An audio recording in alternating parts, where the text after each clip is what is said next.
La semaine dernière, j'ai clôturé le bilan de notre mois de septembre et on a fait exactement € de chiffre d'affaires hors taxe. Salut, c'est Etienne et bienvenue dans ce nouvel épisode du rendez-vous du SMA. Il me semble que c'est le 13e épisode de cette série. Pour ceux qui nous découvrent, bienvenue. Je me présente, je suis Etienne, le CEO de Rhodes. Rhodes, c'est une agence de publicité spécialisée dans le e-commerce. Et depuis le début de notre création, eh bien, je documente notre aventure, notre croissance, notre progrès, en essayant de mettre le focus sur les erreurs qu'on a rencontrées pour que vous puissiez vous en inspirer. Et je suis assez content de faire cette vidéo avec vous parce que le mois dernier, on a enfin réussi à casser le plafond de verre qui nous limitait notre croissance depuis maintenant quelques mois. J'ai eu pas mal de bons retours sur le format du dernier épisode, qui apparemment était plus décontracté, moins scripté et qui a l'air de vous avoir plu. Donc j'ai décidé de faire un petit peu la même chose pour cette fois. Et donc du coup, plutôt que d'avoir une vidéo scriptée, eh bien j'ai préparé quelques petits sujets que j'aimerais partager avec vous. Et l'idée, c'est d'en discuter de manière détendue. Si c'est pas déjà fait et que ce type de contenu vous intéresse, je vous invite évidemment à vous abonner à cette chaîne. Je poste un bilan tous les mois sur la croissance de notre agence. Et si c'est déjà fait, eh bien je n'ai plus qu'à enchaîner avec les sujets du jour. Alors aujourd'hui, j'aimerais vous parler de 4 sujets principaux. Et j'ai mes petites notes à côté, donc c'est normal si je baisse les yeux. Le premier, c'est de vous parler des décisions qui ont eu le plus d'impact sur notre croissance depuis le début de Rhodes. Deuxième, c'est sur les indicateurs que je pilote au quotidien. Le troisième, et celui-là on me l'a beaucoup demandé, c'est notre mode de fonctionnement interne, autrement dit comment on se structure et comment on organise tout notre quotidien. Et enfin, comme d'habitude, je vais finir avec un petit bilan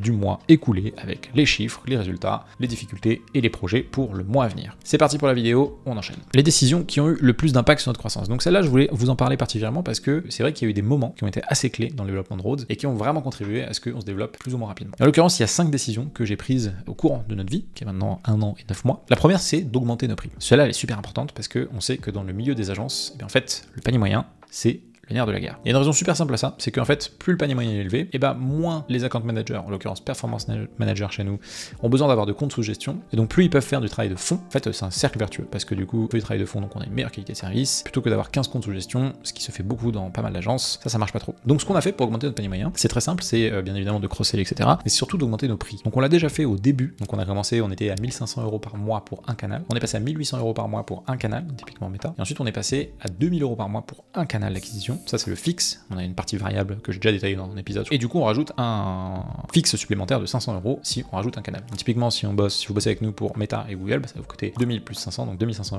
€ de fixe. Et après, il y a la partie variable qui est indexée sur le volume de dépenses. Et en fait, ça, c'est tout bête, mais ça a eu un effet super positif parce que déjà, ça nous a permis de filtrer toutes les marques qui sont des petites marques. Statistiquement, toutes les petites marques, en fait, sont celles qui prennent le plus de temps et sont surtout celles qui ont le plus de chances de partir parce que, forcément, il faut que l'équation soit rentable très très rapidement. Or, on le sait, la publicité, c'est un travail de long terme et donc, c'est très difficile d'avoir des résultats qui sont extraordinaires dès le premier ou le deuxième mois. Donc on l'a déjà fait 2 fois et on envisage de le faire une 3e fois en 2025 parce que notre objectif c'est d'aller toujours chercher plus de gros clients plutôt que de petits clients et pour la raison que je vous ai évoquée tout à l'heure. Deuxième action qui a eu beaucoup de levier sur notre croissance, c'est de focaliser sur nos top offres. Ça j'en ai parlé pas mal en fil rouge tout au long de l'aventure de Rhodes et notamment sur le rendez-vous du SMA. Et en fait s'il y a une raison à ça, c'est qu'au début moi j'étais assez obsédé par le chiffre d'affaires et du coup je regardais absolument tout ce qu'on fait tous les mois, chiffre d'affaires et je voulais qu'on fasse de la croissance tous les mois. Ça a apporté un travers qui est de dire est-ce que je me focalise sur le bon indicateur, est-ce que le chiffre d'affaires est le seul indicateur que je dois regarder? En fait la réponse est non, puisque dans le chiffre d'affaires en fait il y a différents types de prestats et toutes les prestats ne se valent pas. Je m'explique. Nous ce qu'on a fait pendant un moment c'est que quand on a vu qu'en fait nos clients ils avaient des besoins qui allaient au-delà de Google Meta, on a commencé à vendre landing page, tracking, etc. Et donc ça se vendait assez facilement parce que nos clients en avaient besoin, donc en fait on le vendait. Et donc ce qui s'est passé c'est que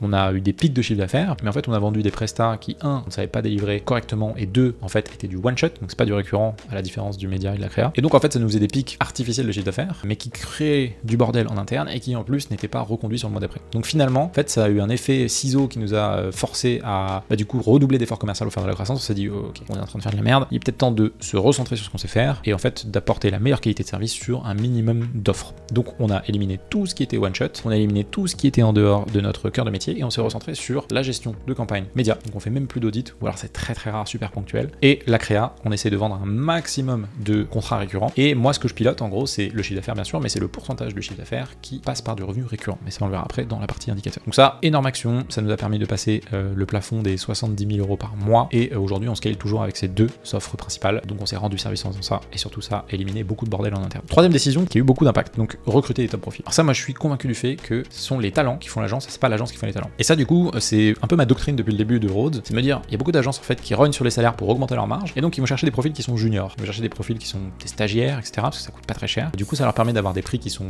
de vente qui sont un peu plus compétitifs et ils s'y retrouvent au niveau équation économique. Mais le problème de ça, c'est qu'en fait, on se retrouve avec des personnes qui sont pas forcément très autonomes, qui n'ont pas beaucoup d'expérience et en fait, il y a quand même une constante, c'est que l'expérience ne s'acquiert qu'avec le temps. Et donc, même si quelqu'un est très smart, s'il n'a pas géré en fait des dizaines de comptes, qu'il n'a pas été exposé à des dizaines de problématiques et qu'il n'a pas pu expérimenter par lui-même, bah il peut pas l'inventer. Donc du coup, moi ce que j'ai fait et ce que j'ai pris comme décision de faire, c'est de dire on va pas recruter de juniors, du moins sur les profils qui sont performance manager, creative strategy, on va prendre des personnes qui ont de l'expérience. Après pour les profils qui sont un peu plus en prod ou en back, donc pas front client, bah dans ce cas-là c'est différent parce que il y a moins d'importance. Et on a pris plutôt des personnes qui avaient déjà de l'expérience en e-commerce et en agence. Donc ce qui fait qu'en fait on paye nos salaires, nos salariés un peu plus cher que la moyenne. Nous ça nous coûte beaucoup puisqu'on est entre 40 et 50% de notre chiffre d'affaires qui passe dans les salaires. Mais la contrepartie c'est que du coup on a des personnes qui sont super autonomes, qui sont force de proposition et qui sont capables de gérer en fait des comptes de plus en plus exigeants. Et vu que nous on a une trajectoire qui est de dire on va sur des comptes qui sont de plus en plus exigeants, et ben ça marche parce que en fait même si ça nous coûte cher, bah l'un dans l'autre l'équation va finir par être bonne. Elle est déjà bonne d'ailleurs aujourd'hui, mais elle va continuer à l'être dans le futur. Et surtout on est en capacité vraiment de step up sur le type de service qu'on offre, ce qui n'aurait pas été le cas si on avait recruté et si on avait fait un peu l'impasse sur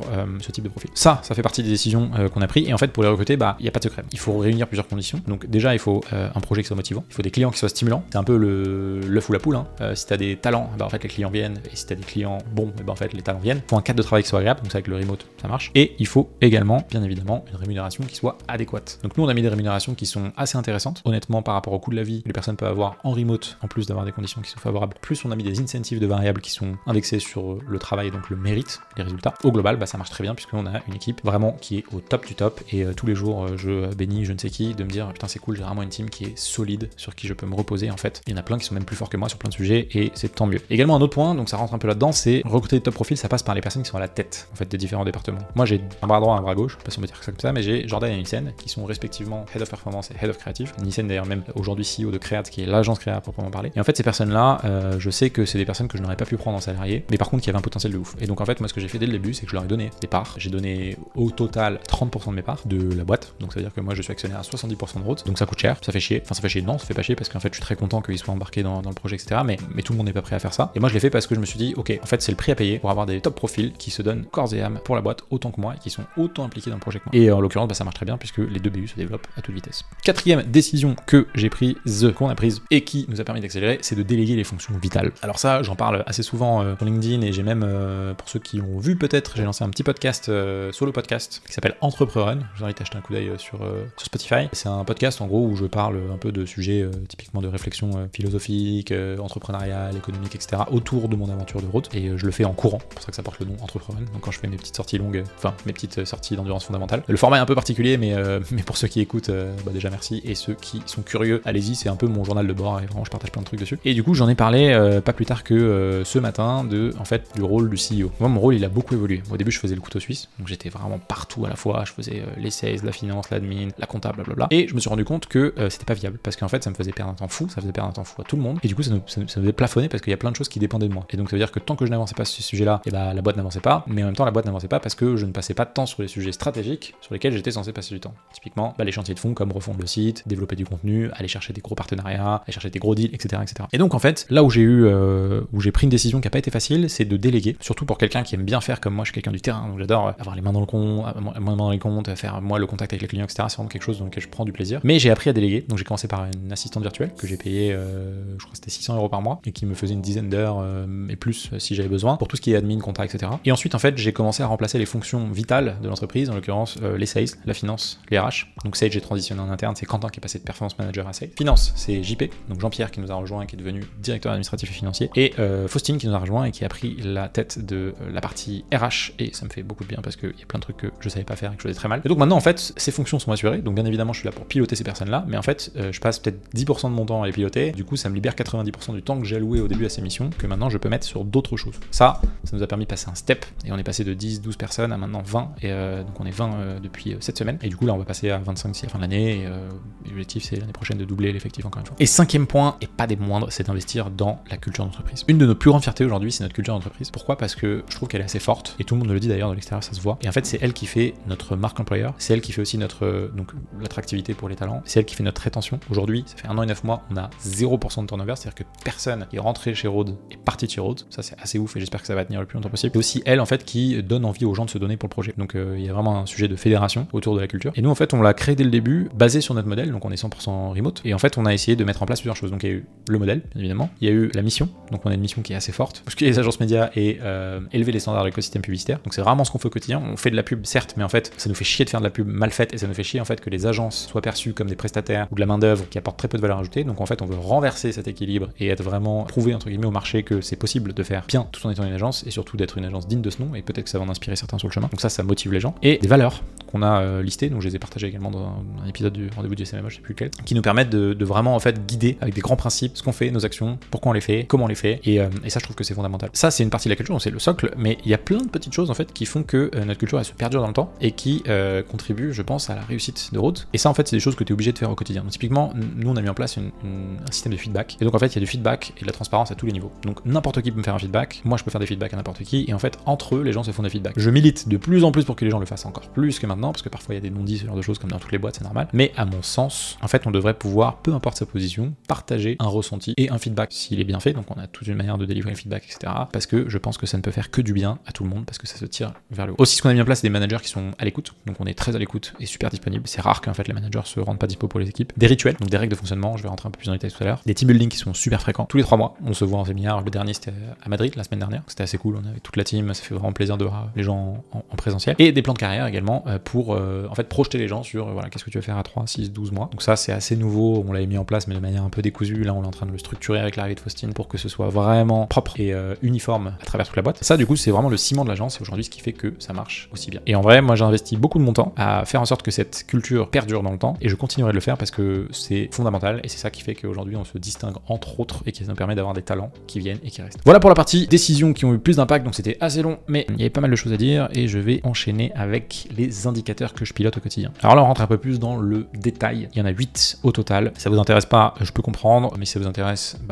ça risque d'être intéressant et sinon vous pouvez passer directement à l'étape d'après qui parle un petit peu de nos règles. Alors indicateurs, donc il y en a 8. Le premier c'est le pourcentage du MRR, j'en ai parlé tout à l'heure. Chiffre d'affaires en fait c'est bien, mais ce qui m'intéresse c'est le revenu récurrent. Donc moi ce que je regarde c'est combien sur notre chiffre d'affaires on fait de revenus récurrents et mon objectif c'est de rester au-dessus de 80%. Deuxième indicateur c'est la contribution margin. Alors celui-là en gros c'est ce qui conditionne directement l'EBITDA. l'EBITDA c'est le résultat net avant impôt. Et en gros ça tu le calcules en divisant donc chiffre d'affaires moins salaire. Donc typiquement si tu fais 100 000 euros de chiffre d'affaires et tu payes 40 000 euros de salaire, il te reste 60 000 euros. Et ça tu le rapportes au chiffre d'affaires. Donc 60 000 euros tu le divises par chiffre d'affaires, ça te fait 60%. Et marge de contribution ça veut dire que tu as 60% de marge de contribution. Moi mon objectif c'est que on soit au-dessus de 65-70% au global. Donc ça veut dire qu'on a un ROI en gros sur nos équipes de 3 ou plus. Mais on accepte de descendre à 50-55% parce qu'on sait qu'on est en période d'investissement et que donc il faut financer la croissance future. Ce serait pas le cas si on était plutôt sur une période un peu flat, mais là on croit de mois en mois, donc on est moins regardant sur ça parce qu'on s'en fout de faire de la rentabilité, même si aujourd'hui au niveau de la boîte on est plutôt à 30-35% d'EBITDA, ce qui est quand même très bien. Donc même si on veut pas faire de rentabilité, on en fait quand même. Donc ça veut dire qu'on gère pas trop mal notre boîte. Troisième indicateur qu'on regarde, c'est le taux de closing. Alors ça c'est super important et en fait on met beaucoup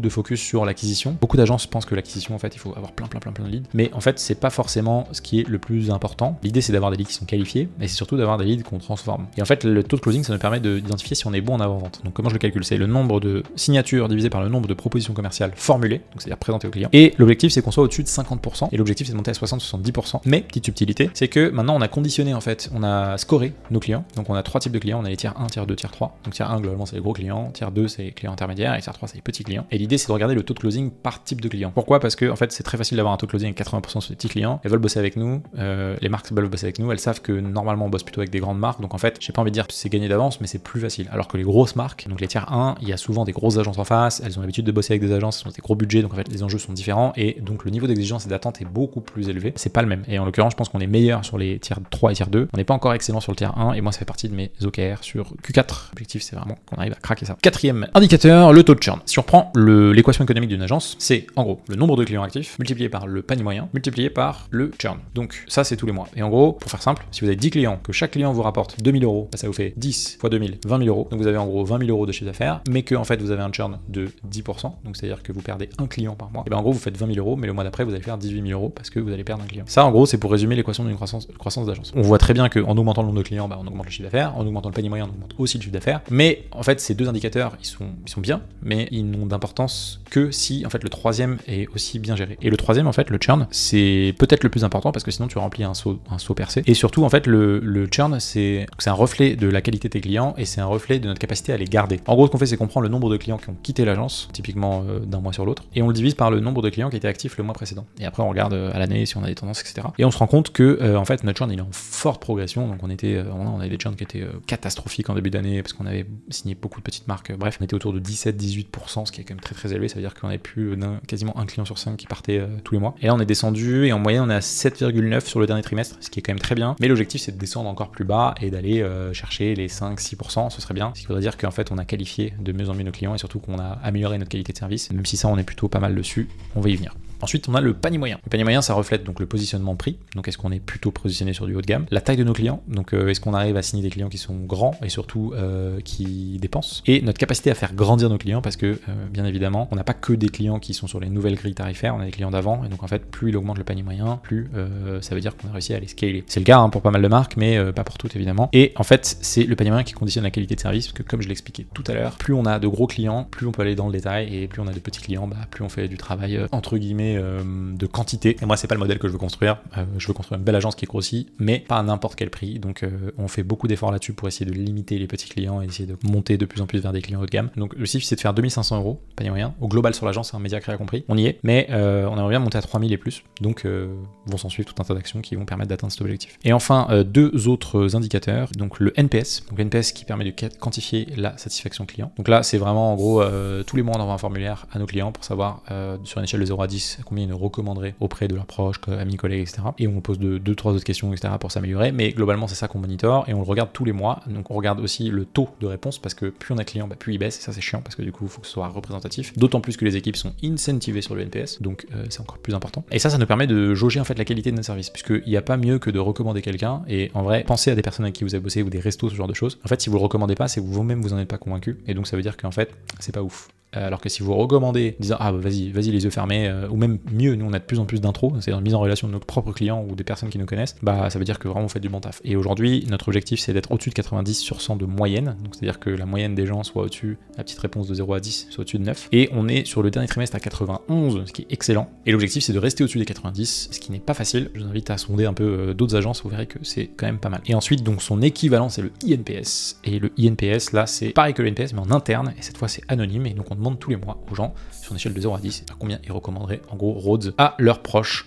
comme employeurs, et l'objectif c'est de rester au-dessus des 95% parce que on sait qu'on investit beaucoup dans la culture, que le remote, etc. Donc on a vraiment envie que les gens se sentent bien. Et donc là en gros sur le dernier trimestre on a un peu baissé, on était toujours au-dessus de 95 et là on est descendu sur les 2 derniers mois à 93 et 92. Je pense que c'est lié à plusieurs choses. Le fait qu'il y a plus de gens, donc c'est très dur de maintenir en fait une culture aussi forte à mesure que la boîte se développe. Moi je vais faire très attention à ça. Et aussi on a eu beaucoup de taf et en fait on avait mal anticipé nos recrutements, donc ça fait partie des difficultés que je peux avoir qui sont autres, dont je parle particulièrement dans le dernier podcast Entrepreneur notamment. Mais l'idée c'est d'avoir en gros de rester au-dessus des 95 et donc de remonter progressivement. Et enfin le dernier et pas des moindres, c'est la trésorerie. Alors j'ai fait pareil tout un chapitre là-dessus dans une vidéo du rendez-vous du SMMA. La trésorerie c'est l'oxygène d'une boîte. Nous on n'était pas très bon sur ça avant, c'est qu'en fait on facturait du CA, on facturait plein de CA et mais on avait du mal à se faire payer. Et le problème c'est que il y a quand même une différence fondamentale entre avoir du CA sur le papier et en fait l'argent sur ton compte. Tes clients ils peuvent attendre pour payer, mais tes salariés tu peux pas attendre pour leur verser leur salaire, donc tous les mois,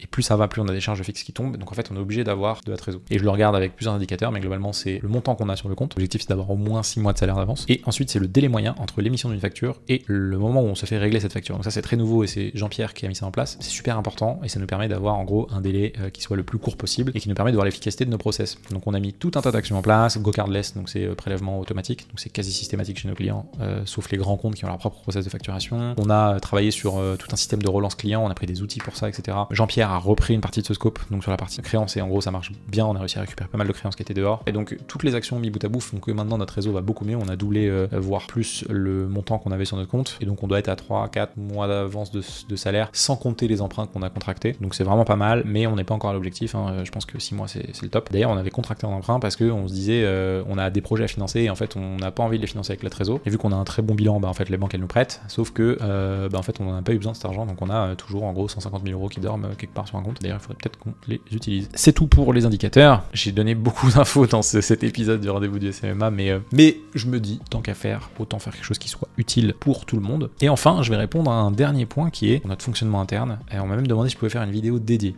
Donc là, je vous donne une première bribe d'infos. Vous me direz ce que vous en pensez. Et si c'est pas suffisant, eh bien, je peux faire une vidéo dédiée où je vais même dans le détail, vous montrer un peu voilà, les process, les outils Notion. Je peux montrer même, si vous voulez, des exemples de meetings que je peux avoir avec mes équipes, ce genre de choses. Donc dites-moi si ce type de contenu vous intéresse et surtout, si vous voulez que j'aille encore plus dans le détail. Moi, ça me dérange pas du tout. Je partage tout en full transparence, mais ça demande du temps, donc je vais pas le faire juste pour le plaisir. Il y a deux grands axes, deux grands piliers qui structurent notre boîte principalement, c'est les routines et les règles. En gros, les routines, on a deux types de routines. Donc on a les routines d'équipe et après on a les routines individuelles. Et les routines, c'est des choses en fait qui sont ancrées dans les habitudes et qui se produisent soit tous les jours, soit toutes les semaines, enfin bref, de manière régulière. Donc côté équipe, en fait, on en a 3 et demi, vous allez comprendre. Le weekly all hands, donc là c'est tous les lundis à 14h. Moi ce que je fais, c'est que tout le monde vient, toute la boîte vient, et c'est 30 minutes pendant lesquelles je partage les actualités de la boîte. Donc en gros, je commence par les victoires, ensuite je parle des infos, donc tout ce qu'il faut savoir, des rappels, ce genre de choses. Donc là, c'est le moment où je demande un peu aux équipes, si typiquement RH, etc., s'ils ont des messages à partager. Ensuite, on parle des priorités pour la semaine. Et donc là, chaque responsable de pôle partage les priorités pour son équipe. Donc en l'occurrence, performance, créa, moi au global, et sur la partie sales, content. Et on va peut-être rajouter une brique un peu RH, finance, etc. Donc ça, c'est encore en cours de construction. Et à la fin, du coup, Q&A. Donc c'est si les gens ont des questions, ils peuvent les poser. Et on y répond et on échange en équipe. Donc c'est un moment qui est très important parce que ça aligne tout le monde sur la vision et c'est aussi l'occasion de célébrer et de partager les actus. Donc typiquement, ce qui s'est passé la semaine dernière, les nouveaux clients qu'on a signés. Et d'ailleurs, ça fait bien 3 mois qu'on n'a pas eu un seul weekly all hands, on n'annonçait pas une nouvelle signature. Donc ça prouve qu'on a une croissance qui est assez dynamique. Et donc voilà, ensuite on a un deuxième meeting d'équipe, et là c'est plus par business unit, donc en l'occurrence moi je suis pas dedans, mais c'est géré respectivement par Jordan et Nielsen. C'est en gros le weekly team, donc qui a lieu généralement avant le weekly all hands à 13h30 le lundi. Et l'idée c'est qu'en fait chaque équipe fait vraiment le point sur en gros, ok, on planifie la semaine, let's go, qu'est-ce qu'on fait cette semaine. Et du coup ça permet vraiment de faire le point, c'est un peu comme une mêlée de rugby, hein. En gros on se met tous ensemble et ensuite hop on part pour la semaine. Donc ça, BU Media Créa ils le font. Moi j'ai aussi des weekly, donc ça je fais une petite aparté parce que ça me concerne que moi, mais en gros j'ai des weekly sur les sujets principaux qui demandent de s'aligner, donc typiquement les sales. J'ai un weekly sales le lundi également qui dure 30 minutes avec mon responsable sur la partie sales, donc c'est Quentin en l'occurrence. J'ai un weekly content, donc avec Lorena qui s'occupe de la partie content et potentiellement Erwan. Et dans weekly sales d'ailleurs souvent Jordan et Nielsen viennent aussi. Et j'ai un weekly, ce que j'appelle le weekly tracker, donc c'est un weekly avec Jordan et Nielsen, donc qui pilote toute la boîte avec moi. Et en fait pareil, on se répartit les priorités, et ça on le fait le matin, donc le lundi matin, fin de matinée vers midi, 11h30 midi. Et donc ça on le fait avant justement le weekly all hands. Donc en gros dans le déroulé c'est weekly tracker, donc Nielsen, Jordan et moi à midi. Ensuite weekly par business unit à 13h30. Ensuite, c'est weekly all hands avec toute l'équipe à 14h. Et après, moi, j'ai mes weekly, donc content, sales, etc. Donc le lundi, c'est vraiment souvent une journée où j'ai pas mal de meetings. Mais en fait, c'est ancré dans ma routine et surtout, c'est vital parce que ça permet vraiment de dire, ok, quelle est la direction qu'on va donner pour la semaine. Tout le monde aligné, hop, et chacun part faire ses trucs. Ensuite, on a les daily stand-up. Donc ça, c'est quelque chose qu'on a mis en place depuis le début. Et je tiens vraiment à ce qu'on le garde parce que surtout en remote, c'est super important. Et donc tous les matins à 9h45. Pétante. Et bien en fait l'équipe se retrouve temps de 15 minutes pour en gros partager ses prios pour la journée. Donc l'idée c'est que en fait on répond à 3 questions. Qu'est-ce que tu as fait hier, qu'est-ce que tu vas faire aujourd'hui et quels sont tes bloqueurs. Et donc là maintenant on les a splittés parce qu'on commence à être pas mal, hein, on est 20. Avant c'était tout le monde dans le même. Là en gros il y en a un pour performance, un pour créa et moi je viens d'en créer un pour en gros les autres personnes qui travaillent en direct avec moi. Donc sales, content, finance, RH. Et l'idée en gros c'est que ça nous permet voilà, de se voir plutôt que de s'envoyer des slacks, etc., d'aligner tout le monde, etc., d'avoir de la visibilité sur les projets des autres et surtout d'identifier en fait des choses sur ah ouais attends mais tiens je peux t'aider sur ça, ah mais j'ai vu que tu faisais ça, ok cool. Donc d'avoir un peu voilà de visibilité. Donc ça on l'a mis en place, ça marche bien et du coup d'où le 3,5. On a un petit outil qui s'appelle Geekbot que je vous recommande qui est plugué à Slack et en gros sur lequel vous pouvez paramétrer des automatisations et il y en a une qui est plutôt bien. Je tiens ça c'est Pimpran qui a mis ça en place. J'aime beaucoup ce qu'ils font, ils sont en remote aussi depuis pas mal de temps et en gros donc Baptiste le CEO avait partagé quelques outils et donc Geekbot en fait partie et donc on l'a mis en place, c'est vraiment bien et c'est un petit robot qui tous les matins à 8h en fait pose les questions auxquelles on répond pour les weekly. Donc typiquement comment ça va, qu'est-ce que tu as fait hier, qu'est-ce que tu fais aujourd'hui, blablabla. Et donc ça prend 2 minutes à répondre, ça partage dans un channel Slack auquel tout le monde a accès. Et donc en fait tout le monde peut voir ce que les autres font. Donc vraiment transparence, visibilité, etc. Et donc ça contribue à ce que eh bien en fait on avance quotidiennement aussi avec une vision weekly et quotidienne. Et j'aimerais bien à terme qu'on rajoute une vision monthly, donc c'est-à-dire mensuelle, parce que en fait il manque un truc entre le trimestriel que je fais tous les trimestres et hebdomadaire. Et je pense que c'est le mensuel. Mais aujourd'hui j'ai pas encore trouvé la manière de le faire. Et ensuite on a les individuels. Donc les routines individuelles qui sont souvent liées au management. Donc en gros, il y a la première routine qui est le weekly. Donc ça, c'est toutes les personnes chez Rhodes, sans exception, ou alors c'est vraiment qu'on fait pas bien notre taf, ont un weekly. Et donc un weekly, c'est un one-to-one toutes les semaines avec leur manager. Donc l'idée, c'est que 30 minutes où on échange sur les sujets, les difficultés, les projets. C'est une manière aussi pour le manager et la personne qui est managée et le salarié de se partager des infos et d'avancer. Et donc ça, tout le monde le fait. Moi, je le fais le mardi, j'en ai 6 au total. Donc vous voyez, lundi, mardi, je fais quand même beaucoup de meetings, mais c'est fondamental parce que ça permet vraiment d'être agile et surtout d'avancer sur les sujets. On a la quarterly, c'est tous les trimestres, performance review. Donc ça, on l'a mis en place. Au début, de manière un peu à l'arrache, et maintenant, on l'a structuré, on l'a mis en place pour tout le monde. Donc en fait, on a une période, en fait, tous les débuts de trimestre, entre le 1er et le 20, c'est ce qu'on appelle les quarterly performance review. L'idée, c'est que chaque personne qui bosse chez Rhodes va regarder ce qu'il a fait sur le trimestre d'avant. Donc il s'auto-évalue sur tous les critères qu'on a définis, il regarde ses OKR et quelle est l'atteinte de ses OKR par rapport à ce qu'il a fixé. Et ensuite, on a une partie planification, donc c'est rétrospective, et deuxième partie c'est planification. Là, l'idée, c'est en gros donc là, c'est plutôt le manager qui donne en gros les objectifs pour le quarter à venir, et du coup le salarié qui fait ses OKR. Donc ça, c'est la manière dont ça fonctionne. Et bien évidemment, j'ai oublié, mais sur la partie rétrospective, il y a l'auto-évaluation, mais il y a aussi l'évaluation du manager. Et donc après, il y a un meeting qui a lieu pendant lequel manager plus salarié regardent ensemble ça, partagent le truc, et donc ça donne lieu à une évaluation en disant voilà, sur ce trimestre on était plus ou moins content, plus ou moins une note. Et pour ceux qui ont un variable, et bien en fait c'est le moment aussi d'annoncer le variable qui est indexé sur les mêmes indicateurs que ceux qu'on va évaluer. Et ça permet en fait de rythmer et d'avoir vraiment un suivi au trimestre en disant bon voilà, ton plan d'action pour le trimestre, ce sur quoi on t'attend, les critères sur lesquels tu vas être évalué, et en fait le trimestre d'après, et bien en fait on fait la rétrospective, on voit si on a avancé, et on fait ça tous les trimestres. Et l'objectif, c'est à terme de vraiment lier les deux, donc les OKR et la performance review, qui aujourd'hui sont un petit peu décorrélés, pour qu'on ait vraiment un suivi qui soit nickel et qu'on mette tout ça dans un document et qu'on suive l'avancée de A à Z. Et enfin, ce qu'on est en train de mettre en place, c'est les points de carrière également. Donc une fois par an, l'objectif, c'est que chaque salarié chez Rhodes puisse avoir un moment pour discuter en gros de ses projets, notamment de ses projets de carrière, donc l'évolution, qu'est-ce qu'il veut faire, etc. Donc on l'a pas encore systématisé. On le faisait un peu avant, mais pareil à l'arrache, et donc maintenant on va mettre vraiment un template. C'est Faustine qui est sur ce sujet-là, et en gros tous les managers vont faire ça au moins une fois par an pour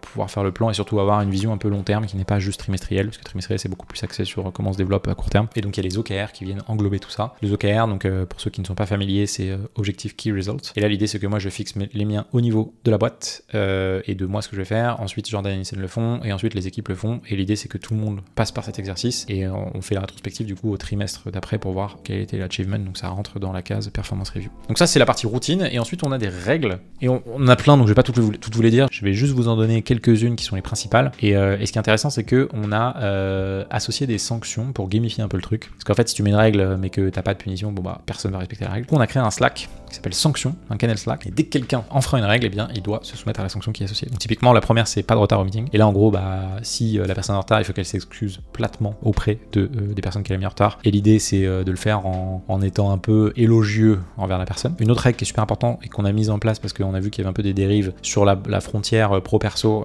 c'est pas de Slack avant 8h du mat et pas de Slack après 20h. Celle-là, elle était dure à faire passer. Il y a plein de gens qui écrivaient à des heures un peu tardives, etc. Mais elle est super importante. Et en gros, pour les personnes qui, en fait, enfreignent cette règle, eh bien, elles doivent poster une vidéo d'excuses avec une blague. Donc moi, je l'ai fait il y a pas longtemps. J'ai fait une blague de merde. C'est chiant, mais au moins, du coup, j'évite de le faire. Et maintenant, on a une fonctionnalité qu'on utilise beaucoup, qui est programmer les messages. Même si on les envoie à 23h, eh bien, on les programme pour le lendemain à 8h. L'idée, c'est que moi, je peux pas fliquer les gens. Je peux pas leur dire ferme ton ordi à 20h, etc. Bref, et c'est pas du tout ce qu'on veut mettre en place. Donc en fait, on est obligé de mettre des règles. Je mise sur le fait qu'à force, ça va eh bien, rentrer dans les usages. Et enfin, une troisième, pas de mail ni de message le week-end. Alors ça, c'est important parce que ça peut créer du stress et surtout, on veut pas que les gens bossent le week-end. Donc ça, on l'a mis en place. Et la contrepartie, c'est un post LinkedIn, si jamais on respecte pas la règle. Et enfin, après, il y en a plein d'autres, sur pas de réunion après 18h sans accord préalable, pas de meeting sans ordre du jour, pas de meeting qui déborde, etc., etc. Pas d'anglicisme, mais on en fait beaucoup. Moi, le premier. Bref, tout un tas de règles qui nous permettent d'assurer le bon fonctionnement et le bon respect de notre culture. Voilà, dans les grandes lignes, notre mode de fonctionnement interne. Vous me direz si ça vous a été utile et si c'était ce à quoi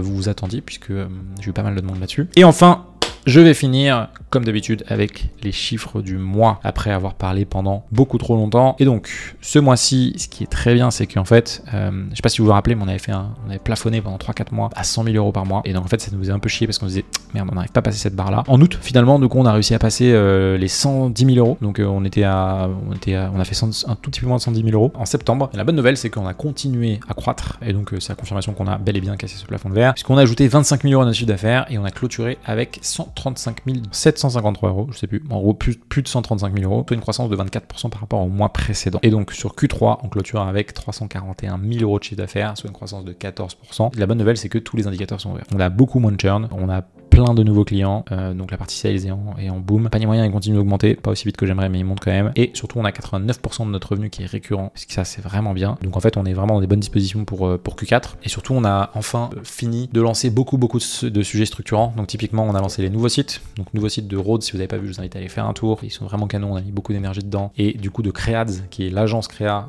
qui historiquement était notre studio. Donc on a fait une agence créa à proprement parler. Creads a passé la barre des 45 000 euros de chiffre d'affaires par mois. On est de plus en plus sollicité sur des appels d'offres avec des très jolies marques. On gagne pas tout le temps, mais c'est quand même un indicateur que en fait on devient de plus en plus attractif pour les grosses marques. Surtout, on arrive à scaler très fort certains clients. Tout n'est pas rose, bien évidemment. Il y a aussi des choses qui sont un peu plus en dents de scie. Je pense par exemple à notre rentabilité, qui est un peu en baisse, puisqu'on a beaucoup recruté. On est à peu près à 30% d'EBITDA en Q3, alors qu'on était à 35% en Q2. Anticipation des recrutements, donc en fait, on a mal anticipé le flux de candidats, etc. Ce qui fait que les équipes sont staffées, trop staffées. Donc ça a été un peu dur ce dernier mois en termes de charge de travail, etc. Donc on a dû vraiment, je les remercie parce qu'on a dû vraiment mettre un peu les bouchées doubles pour tenir la charge le temps que les nouveaux arrivent. Donc là c'est cool, on a pas mal de nouvelles personnes qui arrivent. Mais aussi ça nous a bloqué niveau sales parce qu'on pouvait plus onboarder. On a dû dire non à des clients, je suis désolé, on peut pas avant novembre parce qu'en fait on avait trop de demandes et pas assez de staff. Et aussi dernier point un peu plus difficile, c'est qu'on a perdu certains appels d'offres parce que je pense qu'on n'est pas encore super bon sur nos prêts. Je pense qu'on a aucun mal à vendre à l'oral ce qu'on fait, mais le mettre sur des prêts, on n'a pas craqué le truc encore, c'est chiant et on travaille dessus, mais bon,